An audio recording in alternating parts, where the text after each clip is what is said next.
everybody, it's Christine with Coco Daisy, and we are switching things up a little bit. Normally in our memory keeping kits, I include a set of instructions.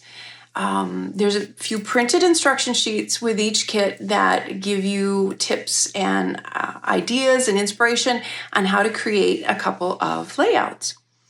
And we've kind of revamped things a little bit, and in a way to save some paper.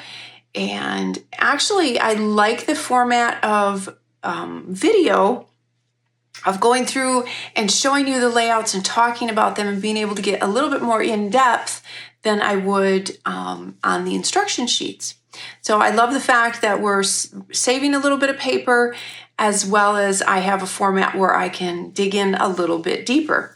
And so what you will get in with your memory keeping kit, whether it's the Modern Memory Keeping Kit or the Traveler's Notebook Memory Keeping Kit, you will get a little card like this, and it will direct you to where you go for the YouTube video. It's on our YouTube channel, but you will get the little card in there that tells you where to go, so you can find the projects that go with the memory keeping kit that you have.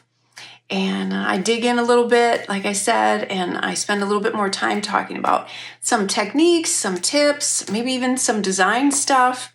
And so I'm excited to do this. So this is what we're going to be doing from now on. So if you're used to getting the instruction sheets in your kit, don't despair. There's still lots of inspiration for you. It's just going to be in video format now. So I'm going to switch it over, and I'm going to start doing that, and I'm going to show you a couple of layouts right now. All right, as I mentioned, we are doing a video showing the layouts that I did using the Modern Memory Keeping Kit instead of, or in replace of, the printed instruction sheets. So we're going to talk a little bit about the two different layouts that I did. And again, this is the Modern Memory Keeping Kit, and what I love about this is it's so versatile. There's so many different applications with this kit, whether you do 12 by 12s. My other layout I'm going to show you is actually from my Daisy planner, so it's for my memory planning. You could use this for if you do pocket, if you do smaller, like the 6 by 9 or the 8.5 by 11, or even mini albums. This works great with all of those applications. But I wanted to go through some of the fun stuff that is in this kit and how I used it. The first one is a 12 by 12. So it's a 12 by 12 layout. And I really wanted to do, so kind of my jumping off point was I wanted to do something fun with this great number set, stamp set that you get in the kit. I wanted to show some different ways that you could use this, as opposed to just putting like 1, 2, 3, you know, if you wanted to do a layout with 1, 2, 3, or you highlight top 5, that kind of thing you can do.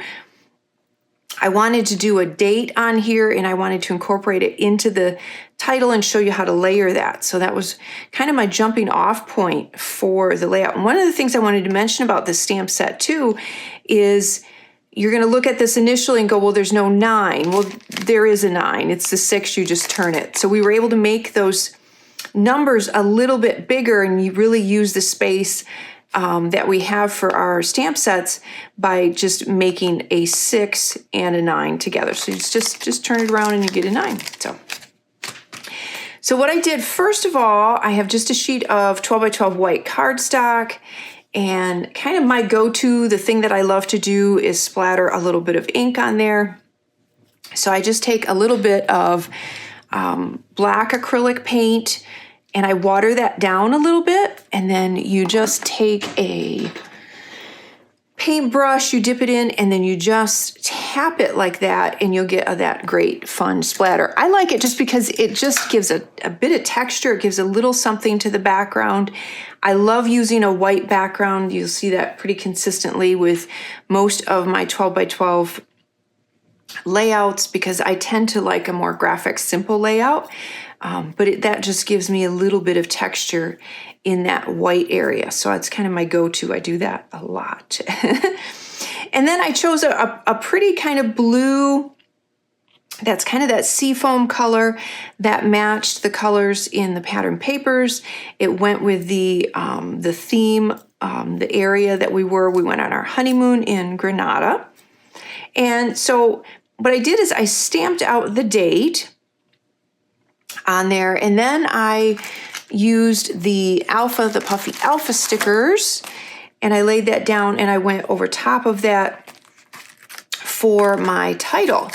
And then I added from the Puffy stickers, I added one of the little hearts on there, and then that created my my title. And I wanted to just kind of start experimenting a little bit more with my handwriting. I don't like my handwriting. I shake too much when I write, and I tend to write faster, or I tend to my brain goes faster than my hand, or the other vice versa anyway, so I end up with a lot of mistakes. So we're going to try this. So I did it on a couple of the layouts for this month. I just hand wrote out the journaling there. And then I printed out the picture, and this is a little bit larger. I believe it's about 5 by 5. And I left a white border around it. And I have to say, I struggled with this for quite a while because I had the pretty little layers here in the corner, and I was very happy with those. And I had the title, I was happy with that. And then I had this 3x4 card. And I wasn't sure where I wanted to put it. So I actually sat here for quite a while, it's good I don't do process videos very often because I'm a slow crafter. And so I had taken squares, I had them along the bottom. I didn't like that. I had just this with the torn edge. I didn't like that. I wanted more color. And then finally I came up with the idea of running down this way through the photo, and I love how it turned out. So, and part of the reason, so if we talk a little bit about, I'll back up and then I'll go through some of the elements again. One of the things that I like about being able to do these videos is I can give you some ideas on design. So there's always motion in a photograph, and you're always trying to lead the viewer's eye through the motion of the photograph, and you do that with the placement of your elements. So the first thing, if you look at the way Jeffrey has me bending, there's a curve here. So your eye is naturally going in this curve on the photograph. And so we want to enhance that because it will look natural to the viewer, and the design will fit. It doesn't look clunky like your eye goes here and then it stops and it goes there. So you're going to follow that movement. So the spatters do that. So the spatters go this way. So they're directing the eye. And then the embellishment grouping here does that as well. If you look at the little envelope, the way that it's pointing down, it directs your eye into it as well. And then by running the pattern paper strip this way, it also brings your eye through the middle of that photograph so that you land right on the both of us there. So this is a little bit of design notion as well in there. So a couple of the things, I had a lot of fun with the little layering here. I used some of the die cuts.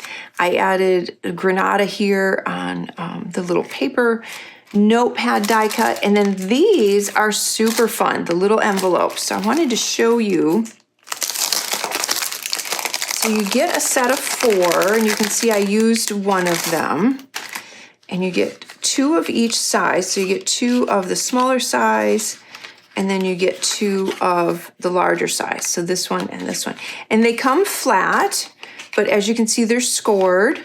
So you just fold them, and then you get the cute little envelope.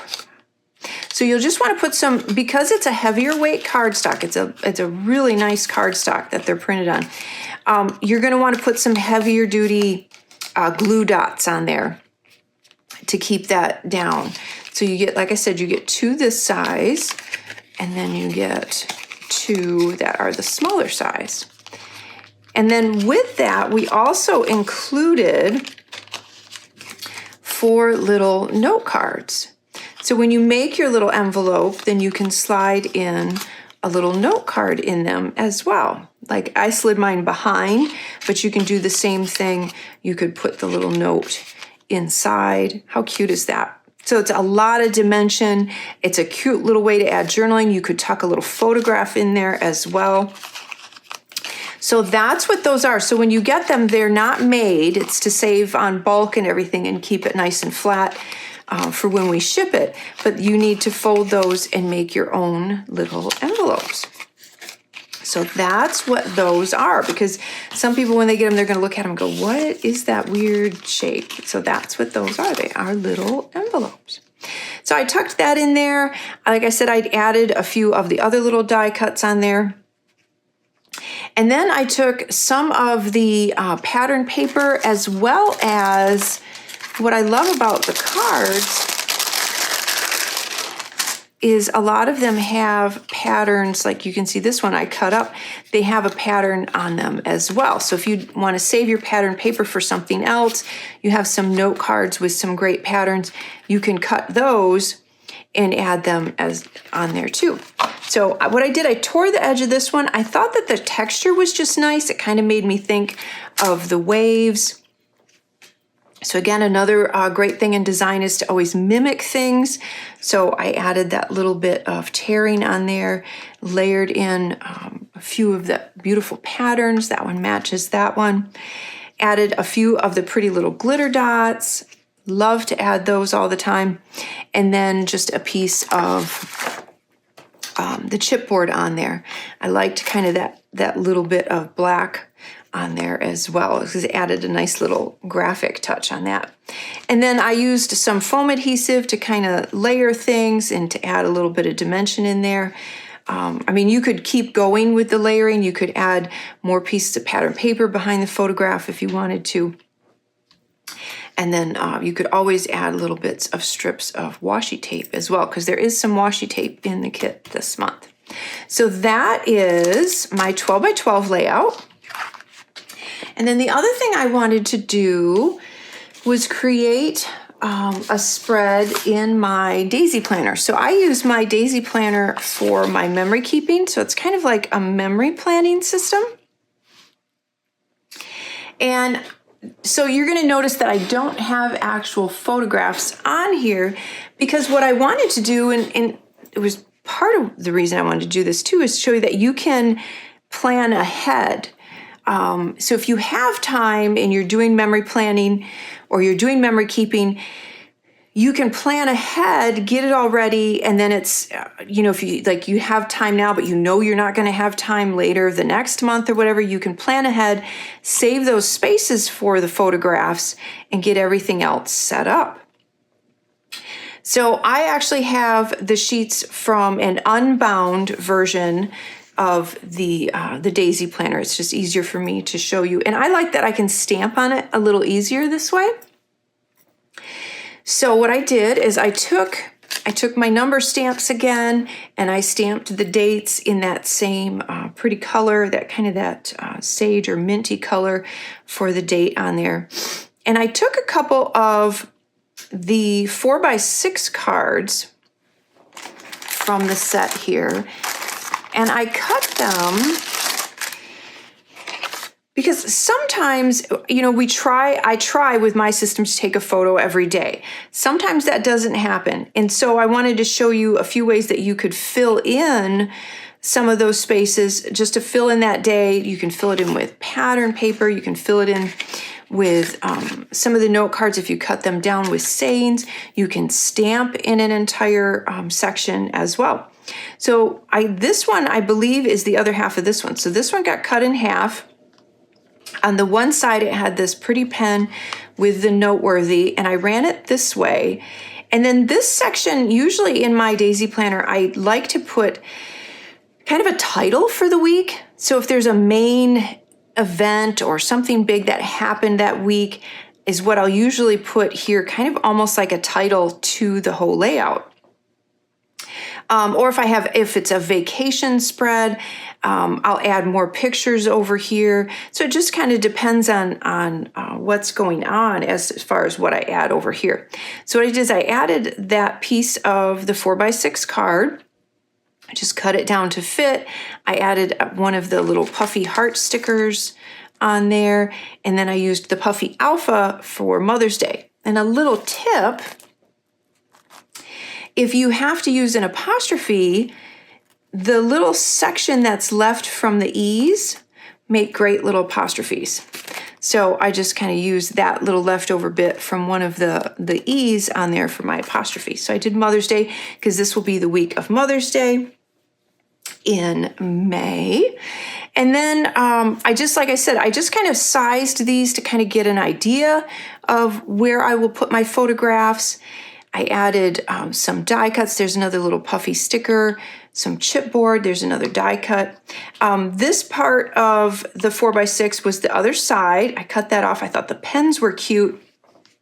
And to kind of hide this cut line, I cut out one of the pens, put it on a little bit of foam adhesive, and then raised it off the side. And it kind of hides that line just a little bit. And then this was another 4x6 card that I cut. I thought that the artwork was so pretty. And then this one I actually, you don't see because the card isn't quite long enough for this section. There's a little bit of a gap. I pushed it this way and then my little envelope covered it up. So I just stamped right over top of that. I thought that was a nice layer. I added my cute little envelope that we talked about how you have to fold those, couple little die cuts, a little puffy heart. This was a little die cut that said, just so you know. I tucked that in there, and I figure I'll probably tuck in a little photograph as well. And then I have room for my journaling. If I end up taking more photographs that week, I've got room for more photographs. I'll probably go back once I'm done and add maybe a few more of the little puffy stickers or of the glitter dots, but I want to wait. So this is just kind of the bones. So this is a great way to get something started and set up. Generally when I'm going to sit down and work on my memory planner and my daisy planner, I will stamp the entire month's worth of dates so that that's all done. And then I may tuck in some of the photographs if I have them printed, and then I'll go back maybe and add the embellishments. So this way I just did a little backwards this time to kind of show you how you can get this done ahead of time. I may add I'll dig through my stamps and add some more stamping on here and then add in my journaling. So that is the other layout. And in this, you could take this idea or any of these bits and turn this into, and even the 12 by 12, you can take that and you can turn that into an 8.5 by 11, a 6 by 9. You could use this sort of mapping for a pocket page as well. So you just kind of have to look at the bones of it a little bit and you can kind of transfer that. Just think of it almost like a sketch and transfer it a lot of different ways. So I hope that you've liked this. I hope that you're going to enjoy this new take on how we do this as opposed to just the instruction sheets. Like I said, I feel like I can talk about the product a little bit more and give you more ideas and just kind of go through my thoughts behind things as well. So we will see you next month. I hope you enjoy your May Modern Memory Keeping Kit.